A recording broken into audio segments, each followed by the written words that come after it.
दूसरों का अगर आप भला चाहोगे तो भगवान आपका परमानेंट भला चाहेंगे। अगर आप किसी गिरते हुए को उठाओगे ना तो भगवान आपको गिरने से पहले उठा करके अपनी गोद में बैठा लेंगे। और अगर आप किसी उठे हुए को गिराओगे तो परमात्मा तुम्हें कभी संभलने नहीं देगा। ये बात मेरी ध्यान रखना, क्योंकि दुनिया वालों की नजरों से आप छिप करके सब काम कर सकते हो, लेकिन परम पिता परमात्मा की नजरों से छिप करके आप कोई भी काम नहीं कर सकते।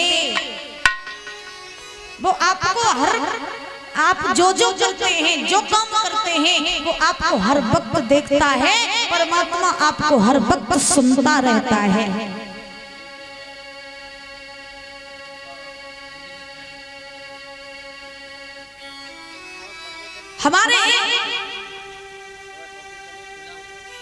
हमारी ये संस्कृति है, हमारा ये धर्म है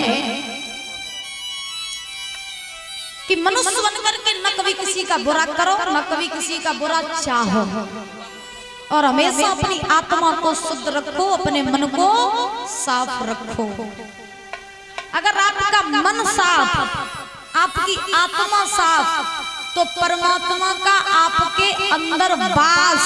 अगर आपका मन साफ नहीं, आपकी आत्मा साफ नहीं, तो भगवान तुम्हें कभी मिलने वाले नहीं। समझ रही हो मैया? हाँ, तो किसको साफ करना चाहिए? किसको साफ करना चाहिए? मन को।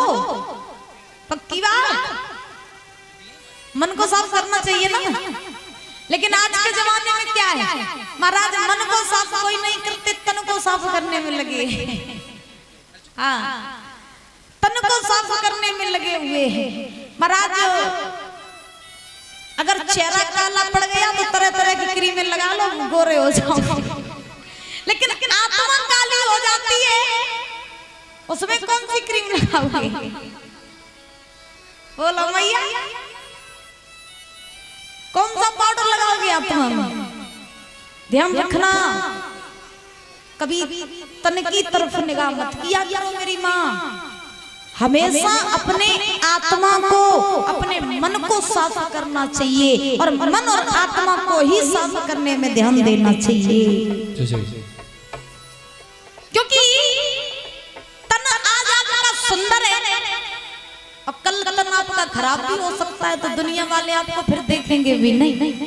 और मन हमेशा आपका शुद्ध अगर रहेगा तो मन को हमेशा परमात्मा देखता है।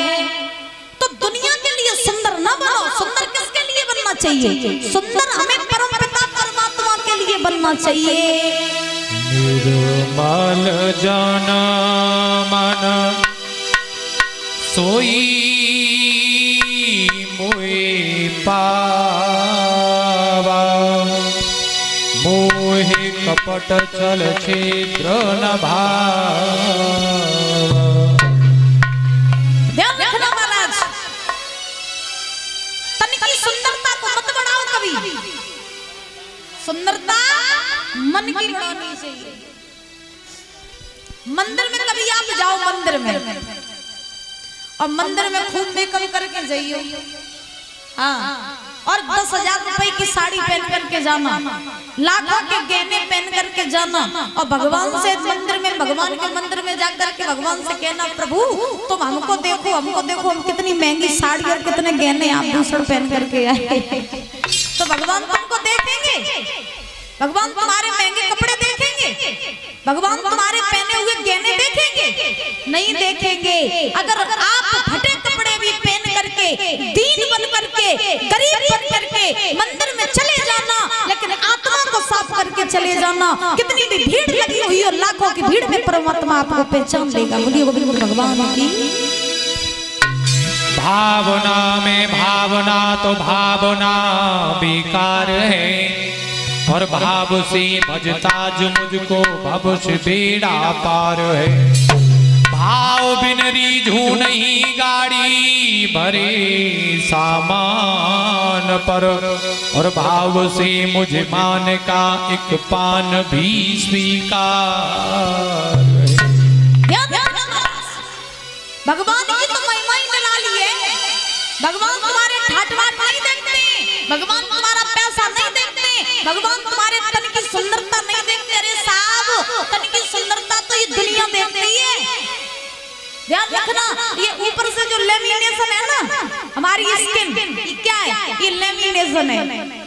हाँ, और इस लेमिनेशन को हटा दो ना तो भीतर से कंकाल निकल और ऐसे कंकाल अगर अपनों के ही पीछे पड़ जाओ तो अपने लोग भी ताबीज बनवाते फिरेंगे कि मेरे पीछे भूत पड़ गए। जैसे ये लेमिनेशन हटता है वैसे अपने भी ठुकरा देते हैं। हम लोग सुंदर नहीं है, सुंदरता ही देखनी है तो हमारे परमात्मा को देखो ना कितना सुंदर है हमारा प्रभु, बहुत सुंदर है।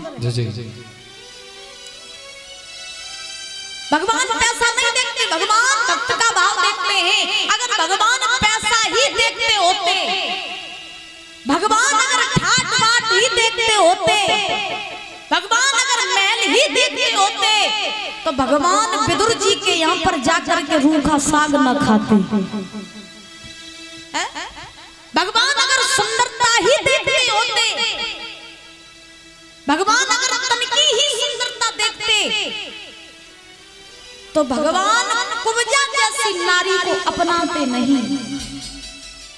भगवान अगर मैल दुमेला ही देखते तो भगवान सबरी के जूठे बेर न खाते। भगवान की कहते हैं ना, किसी को गवर्नमेंट जॉब मिल जाए तो लोग ये कहते भैया हमारा भाग्य अच्छा था, हमें जॉब मिल गई। तो आपके भाग्य से अगर आपको कोई गवर्नमेंट जॉब मिल जाए समझ लेना मेरा भाग्य है, आपको कोई पद मिल जाए समझ लेना मेरा भाग्य है। लेकिन सौभाग्य किसे कहते हैं?